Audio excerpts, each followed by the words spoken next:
बहुब्रीहि समास के अंतर्गत क्या होगा? दोनों पद अप्रधान होंगे। क्या होगा? दोनों पद अप्रधान, अर्थात कोई तीसरा अर्थ निकलेगा, कोई तीसरा अर्थ निकलेगा। अब समझने की बात यह है कि कोई भी समास अव्ययी भाव,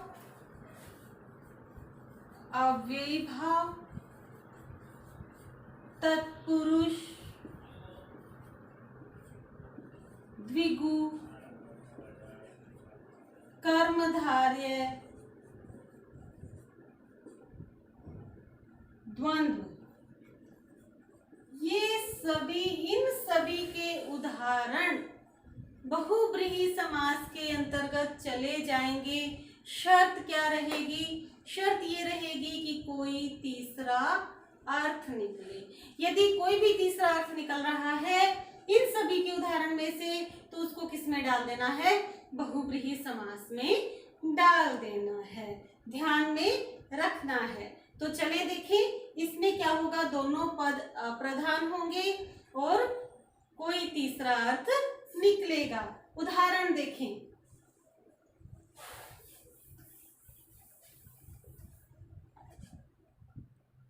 रघुपति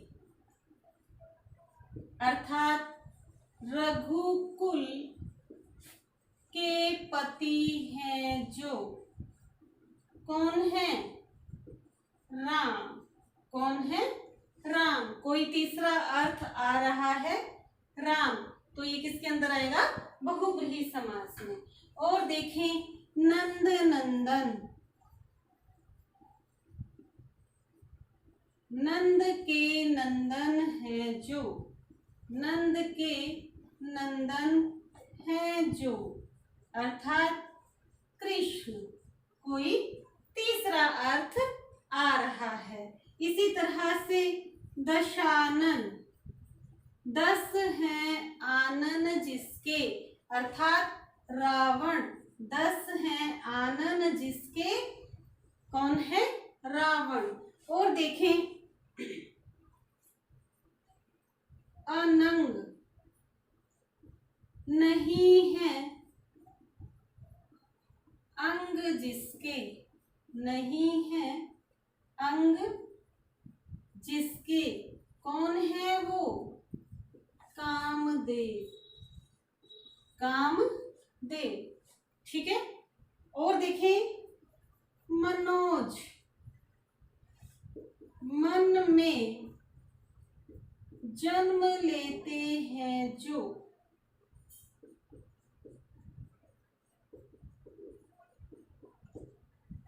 इसका विग्रह क्या होगा? इसका संधि विच्छेद क्या होगा? मनः प्लस ज, अर्थात मन में जन्म लेते हैं जो। कौन लेते हैं? हमारे मन के अंदर जो इच्छाएं हैं वो कौन बढ़ाते हैं? कामदेव। इसीलिए इन्हें क्या कहा जाता है? अनंग कहा जाता है, अर्थात जिनके अंग नहीं है, इनके पीछे एक स्टोरी है और इसीलिए वो हमारे मन में जन्म लेते हैं। और पुष्प धनवा, पुष्प का धनुष है जिसका। पुष्प का धनुष है जिसका। कौन है वो? बताएं कौन है? कामदेव। कौन है? कामदेव। तो ये सभी इसी के अंतर्गत आ जाएंगे। आपको ये नाम लिखने भी जरूरी होंगे कि तीसरा अर्थ क्या आ रहा है। और देखें लंबोदर, लंबा है जिसका उदर। कौन होंगे? गणेश जी, ठीक है। और देखें वक्रतुंड, तुंड अर्थात मुख। वक्र है, वक्र अर्थात टेढ़ा। वक्र है तुंड जिसका। तुंड अर्थात मुख। कौन है? वक्रतुंड महाकाय, गणेश। कौन है? गणेश जी। ठीक है। और वाग्देवी अर्थात वाक, वाक अर्थात वाणी, वाणी की देवी हैं जो, कौन है वाणी की देवी, कौन है? सरस्वती। वाणी की देवी कौन है? सरस्वती। और देखें मुरारी, मुर, मुर नामक, मुर एक राक्षस थे, मुर नामक राक्षस के शत्रु हैं जो, कौन है मुरारी? कौन है? कृष्ण। अरि अर्थात शत्रु। ठीक है, आ गया समझ में। और देखें पद्मासना, पद्म का आसन है जिसका, पद्म अर्थात कमल, कमल का आसन है जिसका, कौन है? सरस्वती। तो ये तीसरा अर्थ की प्रधानता होने के कारण किसमें चले जाएंगे? सभी बहुव्रीहि समास के अंतर्गत आ जाएंगे। इससे संबंधित बहुत सारे देवी देवताओं के नाम हैं जो तीसरा अर्थ दे रहे हैं, तो सभी किसके अंतर्गत आ जाएंगे? इसी के अंतर्गत आ जाएंगे। चलें आगे। आशुतोष, आशु का अर्थ क्या होता है? शीघ्र। और तोष का अर्थ क्या होता है? प्रसन्न।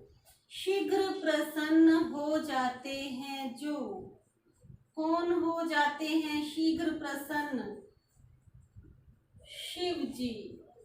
तो हमें कुछ भी मनोकामना, हमारी जो मनोकामना है वो हमें पूरी करवानी है, तो हम किसका ध्यान करना चाहिए? शिव का, क्योंकि ये बहुत जल्दी प्रसन्न हो जाते हैं। और देखें चंद्रमौली, चंद्र है जिसके मौली, मौली अर्थात मस्तक, चंद्र है जिसके मस्तक पर, कौन है?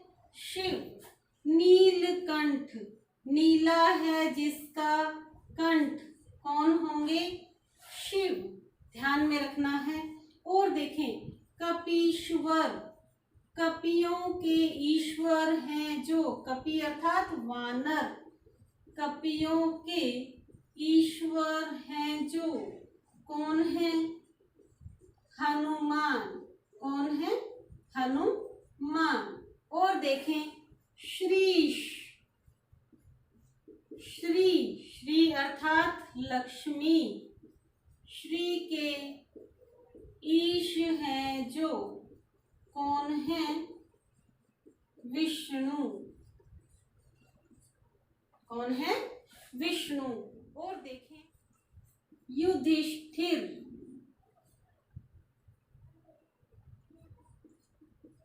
युधिष्ठिर इसका विग्रह क्या होगा? युद्ध में स्थिर रहते हैं जो, युद्ध में स्थिर रहते हैं जो।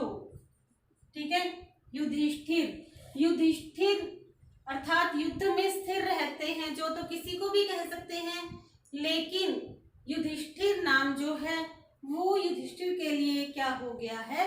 रूढ़ हो गया है। युधिष्ठिर नाम आते ही हमारे दिमाग में क्या आएगा कि ये महाभारत काल के युधिष्ठिर के बारे में बात कर रहे हैं। ठीक है। और देखें धनंजय, धन पर जय प्राप्त कर ली है जिसने, अर्थात अर्जुन या कुबेर दोनों को ही बोलेंगे। ठीक है। और देखें षणमुख, 6 मुख हैं जिसके, कौन है? कार्तिकेय। और देखें मयूर वाहन, मयूर का वाहन है जिसका, कौन है? कार्तिकेय। इसी तरह से तीसरा शब्द आते ही ये सभी किसमें चले जाएंगे? बहुव्रीहि समास में चले जाएंगे। आप देखें इसमें एक कुछ शब्द ऐसे भी हैं जिनका दूसरा पद स्वतंत्र रूप से कोई अर्थ नहीं देता। दूसरा पद स्वतंत्र रूप से अर्थ नहीं देता कौन सा है? नीरज। क्या हो जाएगा? नीर में जन्म, नीर अर्थात जल, जल में जन्म लेता है जो, क्या हो जाएगा? कमल। क्या हो जाएगा? कमल। और देखें नीरद, नीर को देने वाला है जो, अर्थात जल को देने वाला है जो, क्या हो जाएगा?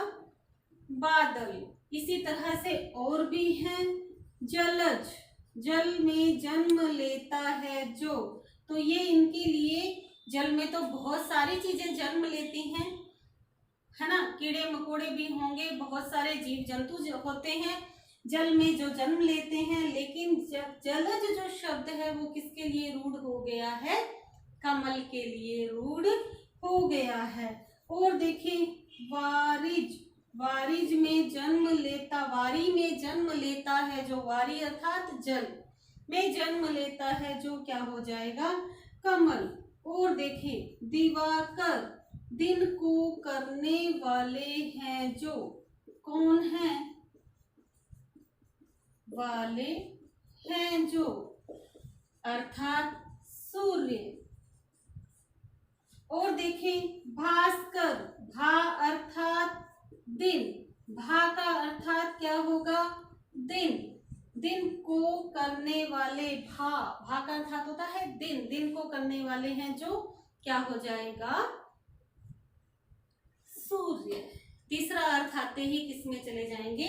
बहुव्रीहि समास में चले जाएंगे। आ गया यहाँ तक समझ में? अब हम देखेंगे सभी समास के एक उदाहरण जो बहुव्रीहि समास में भी जा रहे हैं, अन्य अर्थ होने के कारण बहुव्रीहि समास में जा रहे हैं, एक सारणी के तहत अपने समझेंगे। चलिए मैंने लिख दिए हैं अव्ययभाव, तत्पुरुष, द्विगु, द्वंद्व और कर्मधारय। यहाँ मैंने लिखा है बहुव्रीहि समास। एक उदाहरण देखें, अव्ययभाव समास में क्या होता है? प्रथम पद प्रधान होता है और अव्यय होता है। तो हम एक उपसर्ग से संबंधित शब्द उठाएंगे, प्रतिदिन। प्रतिदिन अर्थात सामान्य अर्थ आ रहा है प्रत्येक दिन, लेकिन प्रति से ही बना हुआ एक शब्द है प्रतिकूल। प्रतिकूल, तो प्रतिकूल का अर्थ क्या होता है? कूल का अर्थ होता है किनारा, तो इसका सामान्य अर्थ हो गया किनारे के प्रति, लेकिन इसका तीसरा अर्थ क्या निकलेगा कि ये मौसम मेरे प्रतिकूल है, अर्थात मेरे विपरीत है, अर्थात मेरे विपरीत है। तो ये आ जाएगा बहुव्रीहि समास में, तीसरा अर्थ देने के कारण। तत्पुरुष समास में क्या होगा? विभक्तियों का लोप होगा, कारक की विभक्तियों का लोप होगा। हम एक विभक्ति उठाएंगे कर्म कारक, कर्म कारक अर्थात जेब को कतरने वाला, जेब को कतरने वाला, को विभक्ति का लोप हुआ। इसमें देखें मक्खी चूस, मक्खी को चूसने वाला, मक्खी को चूसने वाला, तो इसका मक्खी चूस का सामान्य समझ में आ रहा है कि इसका अर्थ क्या होता है? कंजूस। तीसरा अर्थ देने के कारण किसमें आ जाएगा? बहुव्रीहि समास में आ जाएगा। त्रिभुज, तीन भुजाओं की आकृति, सामान्य अर्थ। त्रिनेत्र, तीन है नेत्र जिसके, कौन है? शिव, कौन है? शिव। आगे देखिए द्वंद्व समास, माता पिता, दोनों पद प्रधान, माता और पिता। इसमें और देखें उधेड़ बुन, उधेड़ बुन, उधेड़ना और बुनना, दोनों ही अलग अलग प्रधानता है, लेकिन फिर भी ये क्या है? दोनों का अलग अर्थ आ रहा है। कौन सा अर्थ आ रहा है? कि आज मैं उधेड़ बुन की स्थिति में हूँ कि मैं ये काम करूं या नहीं। उधेड़ बुन की स्थिति कौन सी स्थिति होती है? संशय की स्थिति। कौन सी स्थिति होती है? संशय की स्थिति होती है।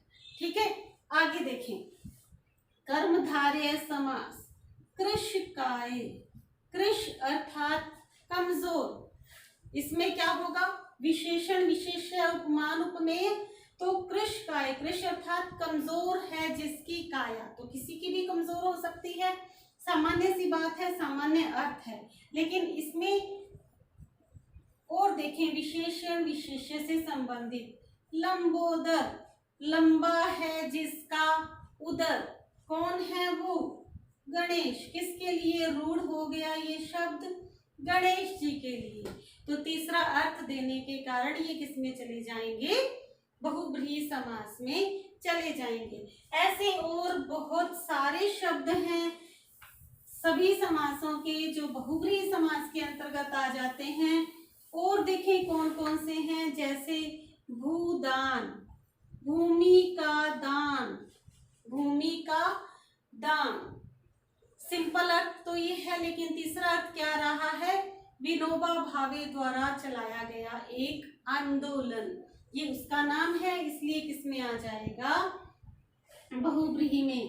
पंजाब, 5 आबों का समूह। आब का अर्थ होता है नदी। 5 नदियों का समूह एक राज्य विशेष का नाम है। और देखिए श्वेत पत्र, श्वेत है जो पत्र, सिंपल अर्थ नहीं आ रहा है, सरकारी आलेख है ये श्वेत पत्र। और देखें तिरंगा, ये मैंने आपको पहले भी बता दिया, 3 रंगों का समूह। और देखें सचेत, सचेत होना अर्थात चेतना के साथ। तीसरा अर्थ क्या आ रहा है? सावधान, अर्थात सचेत हो जाओ, अर्थात सावधान हो जाओ।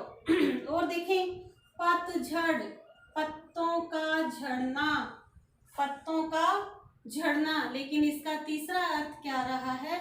यह एक ऋतु का नाम है, रूढ़ हो गया है, इसलिए किसके अंतर्गत आएगा? बहुब्रीहि समास के अंतर्गत आएगा। चारपाई, 4 पायों वाला, 4 पायों वाला अर्थात खाट, किसके लिए रूढ़ हो गया? खाट के लिए। हो गई अपने समास यहाँ पर कंप्लीट। आज का टॉपिक अपना यही खत्म होता है। बने रहिए मेरे साथ। आपका दिन शुभ हो। Thank you.